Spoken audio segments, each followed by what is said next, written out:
बिस्मिल्लाहिर्रहमानिर्रहीम। अस्सलाम वालेकुम students, I hope you all are well, stay home stay safe. जैसे कि आप जानते हैं कि हमारा चैप्टर नंबर 1 जो है वो कंप्लीट हो गया है। आज हमने इसके न्यूमेरिकल स्टार्ट करने हैं। ठीक है, वैसे तो आपको टास्क के तौर पे जब हम लेक्चर्स पढ़ रहे थे तो आपको मिलते रहे और आप परफॉर्म भी करते रहे हैं, लेकिन एक दफ़ा हम क्या है गो थ्रू हो जाते हैं इन सारे न्यूमेरिकल्स में से। ठीक है, तो जैसे कि 1.1 न्यूमेरिकल है हमारे पास, क्या है, express the following quantities using prefixes. Prefixes को यूज करते हुए हमने इन क्वांटिटीज को जो है वो गिवन प्रीफिक्स में चेंज करना है। जैसे कि अब है हमारे पास, इसको हमने किलोग्राम में चेंज करना है। ठीक है, तो किलो की वैल्यू जैसे कि आप सब जानते हैं क्या होती है, 10 की पावर 3 होती है। ठीक है, अब यहाँ पे आपने दो बातें याद रखनी है कि जब हम डेसिमल को राइट से लेफ्ट की तरफ मूव करेंगे तो पावर जो है वो पॉजिटिव आएगी, और अगर हम क्या है लेफ्ट से राइट की तरफ मूव करें तो पावर नेगेटिव आएगी। ठीक है, अब यहाँ पे हमें किलो की वैल्यू चाहिए 3, यानी कि हमने डेसिमल को कितने डिजिट इधर मूव करना है, 3 डिजिट। ठीक है, तो क्या आ जाएगा हमारे पास 5 मल्टीप्लाई 10 की पावर 3 ग्राम। ठीक है, तो अब जैसे कि हमें पता है कि 10 की पावर 3 किसके इक्वल होता है, किलो के, तो 5 kg। ठीक है, हमारी गिवन प्रीफिक्स में ये चेंज हो गया। ठीक है, अब नेक्स्ट है जो इसको हमने चेंज करना है माइक्रोग्राम में, और माइक्रो की वैल्यू है वो सबको पता है 10 की पावर -6 होती है। ठीक है, तो यहाँ पे हम देख लेते हैं 52 मल्टीप्लाई 10 की पावर -10 किलो की वैल्यू है यहाँ पे हमारे पास। उसको हम देखते हैं क्या, किलो की वैल्यू हमने देखी 10 की पावर 3 होता है। ठीक है, तो क्या आ गया 52 मल्टीप्लाई -10 और +3, तो क्या आ गया हमारे पास 52 मल्टीप्लाई 10 की पावर -7, जबकि हमें क्या चाहिए -6, यानी कि अब अगर हम इसमें से 1 माइनस करेंगे, ऐड करेंगे, तो हमारे पास जो है वो -6 वैल्यू आ जाएगी। ठीक है, तो यानी कि अब हमें डेसिमल को कहाँ से मूव करना पड़ेगा, राइट से लेफ्ट की तरफ मूव करना पड़ेगा एक डिजिट, तो क्या आ जाएगा 5.2 मल्टीप्लाई बाय 10 की पावर 1 आ गया, और जो कि क्या बना 10 की पावर -7। ठीक है, तो क्या बन जाएगा 5.2 10 की पावर 1 -7, तो क्या आ गया हमारे पास 5.2 मल्टीप्लाई बाय 10 की पावर 6 ग्राम, और ये -6 हमें पता है माइक्रो की इक्वल होता है, तो 5.2 माइक्रोग्राम में चेंज हो गया। ठीक है, क्लियर हो गया। अच्छा, अब नेक्स्ट है हमारे पास 225 क्रॉस 10 की पावर 8 सेकेंड। ठीक है, इसको हमने चेंज करना है माइक्रो सेकेंड में। ठीक है, इसको भी हमने किस में चेंज करना है, माइक्रो सेकेंड में। माइक्रो की वैल्यू अभी हमने देखी क्या होती है, 10 की पावर -6 होती है। ठीक है, तो इसमें अब हम क्या करेंगे कि हमें अब 8 है यहाँ पे हमारे पास, तो 8 से जो है वो हम 2 माइनस यानी कि 2 ऐड करेंगे हमारे पास, तो हमारे पास क्या आ जाएगी -6 वैल्यू आ जाएगी, जैसे कि हमें नजर आ रहा है। तो ऐड करने के लिए हमें यानी कि पॉजिटिव वैल्यू चाहिए, तो हमें डेसिमल को कहाँ से मूव करना पड़ेगा, राइट से लेफ्ट की तरफ। ठीक है, तो जैसे कि यहाँ पे हम देख रहे हैं कि आएगा हमारे पास 2.25, यानी कि मैंने डेसिमल को 2 डिजिट्स मूव किया, तो क्या आ गया 10 की पावर 2 मल्टीप्लाई बाय 10 की पावर -8, तो ठीक है, क्या आ गया 2.25 मल्टीप्लाई बाय 10 की पावर 2 -8, तो प्लस माइनस माइनस 8 में से 2 गए, क्या आ गया 6 आ गया, और बड़ी वैल्यू के साथ हमारे पास माइनस है तो -6 सेकेंड्स, तो यहाँ पे हमारे पास क्या आ गया 2.25 माइक्रो सेकेंड, ये हमारे पास आंसर आ गया। ठीक है, अब मूव करते हैं हमारे पास जो है 1.2 जो है और 1.3 न्यूमेरिकल, उनकी तरफ मूव करते हैं हम। ठीक है, 1.2 न्यूमेरिकल हमारे पास क्या, how do the prefixes micro, nano and pico related to each other. Micro, nano और पीको जो है वो आपस में कैसे एक दूसरे से रिलेट करती हैं, ये हमने देखना है। अच्छा, micro is equal to nano, ये अब हमने देखना है कैसे पॉसिबल है। माइक्रो की वैल्यू हमें पता है क्या होती है, 10 की पावर -6। ठीक है, तो अब हमें नैनो की पता है वो क्या है, 10 की पावर -9। तो अब हमें चाहिए कि हमने क्या करनी है, इसके इक्वल वैल्यू चाहिए हमें। ठीक है, तो हम क्या करेंगे, यहाँ पे हमारे पास आ जाएगा 10 की पावर 3, यानी कि हम 9 में से 3 माइनस कर रहे हैं तो हमारे पास क्या आ रही है, 6 आ रही है। दोनों साइड जो है वो जिससे इक्वल आ रही है हमारे पास, ठीक है। तो 1 माइक्रो इस तरह हमारे पास क्या इक्वल आ जाएगा 10 की पावर 3 नैनो के, ठीक है। ये अब हमने देख लिया माइक्रो और नैनो का हमारे पास क्या रिलेशन है, ठीक है। इसके बाद हमने देखना है माइक्रो और पिको का क्या रिलेशन है। माइक्रो इक्वल टू पिको, ठीक है। तो माइक्रो की वैल्यू हमें पता है 10 की पावर -6 और पिको की वैल्यू भी पता है 10 की पावर -12, ठीक है। अब माइक्रो के इक्वल चाहिए हमें, तो अब हमें पता है कि अगर हम क्या करें, इसमें 6 ऐड करेंगे तो वो हमारे पास -6 के इक्वल आएगा। तो क्या आ गया 10 की पावर 6 आ गया, तो जिससे हमारे पास आ गया 10 की पावर 6 पिको से। इन दोनों का भी रिलेशन हमारे पास आपस में शो हो रहा है, ठीक है। अब हमने देखना है किसका, नैनो और पिको का रिलेशन।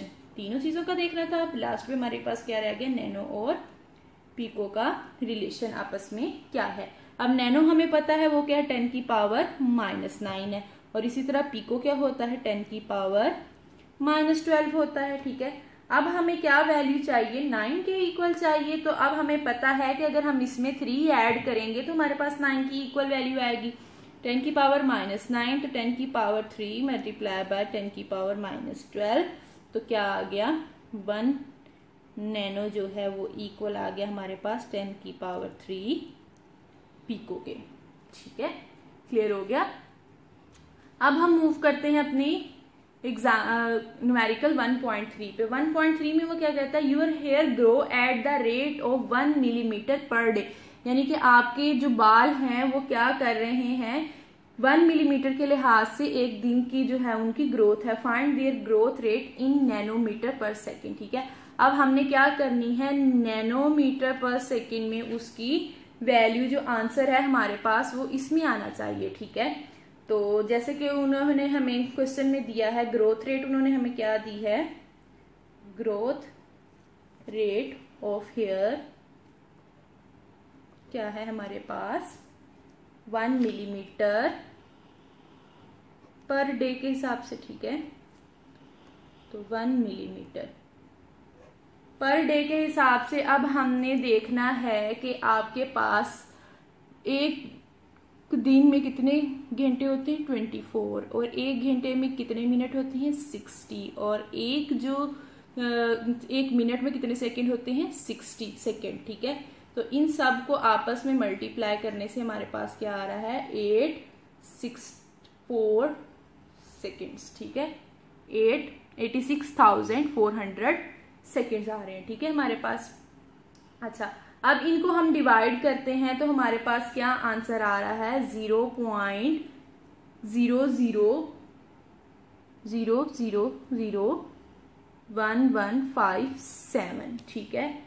और मिलीमीटर पर सेकेंड इसमें आंसर आ रहा है, ठीक है। ये हमारे पास मिलीमीटर था और यहाँ नीचे सेकेंड्स के यूनिट्स, ठीक है। तो ये आंसर आ रहा है हमारे पास, ठीक है। अच्छा, अब हमें आंसर किस में चाहिए, नैनोमीटर्स में चाहिए, ठीक है। अब यहाँ पे हमारे पास मिली जो है वो हमें एक सिंगल टाइम में चाहिए था, तो अब हम क्या करेंगे, इसको हम जरा मिली की वैल्यू को पुट करते हैं, ठीक है। क्या होती है हमारे पास, ठीक है। पहले तो हमने क्या करते हैं, ये डेसिमल को इधर मूव कर देते हैं। कितने डिजिट मूव होगा 1 2 3 4 5 डिजिट इधर मूव हो रहा है, तो क्या आएगा हमारे पास 1.157। अब ये बात ध्यान में रखने जा रही है कि डेसिमल जो है वो कहाँ से मूव हो रहा है, लेफ्ट से राइट की तरफ। लेफ्ट से राइट की तरफ हो रहा है तो पावर क्या आएगी, नेगेटिव आएगी, ठीक है। अब मिलीमीटर पर सेकेंड, अब इसी तरह हम मिली की वैल्यू भी पुट करते हैं जो कि क्या है हमारे पास, क्या होती है मिली की वैल्यू बच्चों 10 की पावर -3, ठीक है। मीटर पर सेकेंड आ गया, ठीक है। अब क्या आ गया हमारे पास 1.157 मल्टीप्लाई बाय -5 और -3 मीटर पर सेकेंड। अब हमने क्या किया, अगर हम इनको ऐड करें तो हमारे पास क्या आता है 10 की पावर -8 मीटर पर सेकेंड। लेकिन हमें क्या चाहिए, नैनो में वैल्यू चाहिए। तो नैनो जो होता है वो हमारे पास किसके इक्वल होता है -9 के इक्वल होता है, ठीक है। तो अब हम क्या करेंगे, डेसिमल को एक डिजिट इधर और मूव करेंगे, ठीक है। 157 मल्टीप्लाई बाय, अब हमने कहाँ से किया, लेफ्ट से राइट की तरफ, पावर क्या आएगी, नेगेटिव आएगी, ठीक है। तो ऐड करेंगे तो क्या आ गया, 57 मल्टीप्लाई 10 की पावर -9 मीटर पर सेकेंड, और 9 जो है वो हमें पता है वो क्या होता है, नैनो के इक्वल होता है, ठीक है। ये भी आपका क्वेश्चन सॉल्व हो गया। ओके, अब हम मूव करते हैं अपने नेक्स्ट जो है वो न्यूमेरिकल्स पे, वो क्या है 1.4 और 1.5। 1.4 में उन्होंने अब हमें क्या कहा है कि आपने क्या करना है, rewrite the following in the standard form. इनको हमने क्या किस में चेंज करना है, स्टैंडर्ड फॉर्म में चेंज करना है, ठीक है। तो आपको सब पता है कि सबसे अच्छी स्टैंडर्ड फॉर्म हमारे पास ये होती है कि जबकि हमारे पास एक डिजिट के बाद क्या आ जाए, डेसिमल आ जाए, ठीक है। तो अब हम क्या करेंगे, इसको मूव करेंगे, ठीक है। अब हमने सपोज कर लिया कि हमारे पास जो डेसिमल है वो राइट से लेफ्ट की तरफ है, ठीक है। तो एक डिजिट के बाद चाहिए, तो हमने कितने digit, okay now we move to 1.4 numerical. 1.4 numerical में क्या कहा है उसने, हमने rewrite the following in standard form. हमने किस में चेंज करना है, इनको स्टैंडर्ड फॉर्म में चेंज करना है।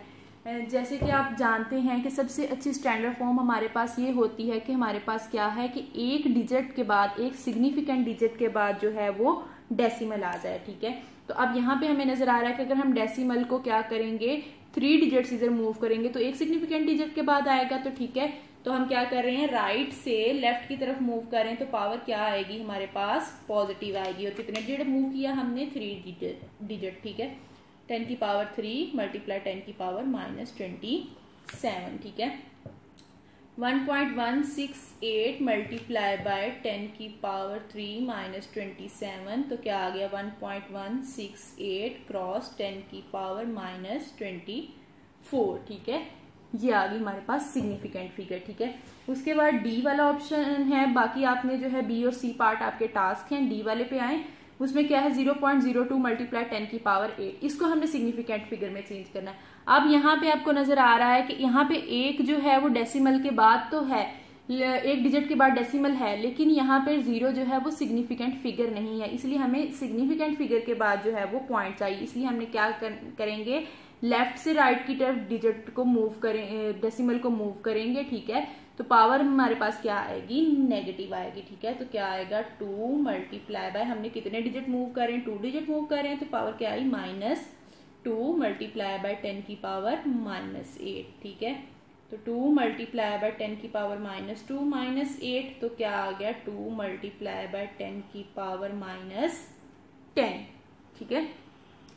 1.5 जो है उसमें भी हमें यही कहा गया है कि हमने क्या करना है, इसको चेंज करना है किसमें, सिग्निफिकेंट फिगर्स में, ठीक है, स्टैंडर्ड सिग्निफिकेंट फिगर में, ठीक है। इसमें भी हमें पता है कि एक अगर डिजिट के बाद जो है वो डेसिमल आ जाए तो वो क्या होती है, सिग्निफिकेंट फिगर होती है, ठीक है।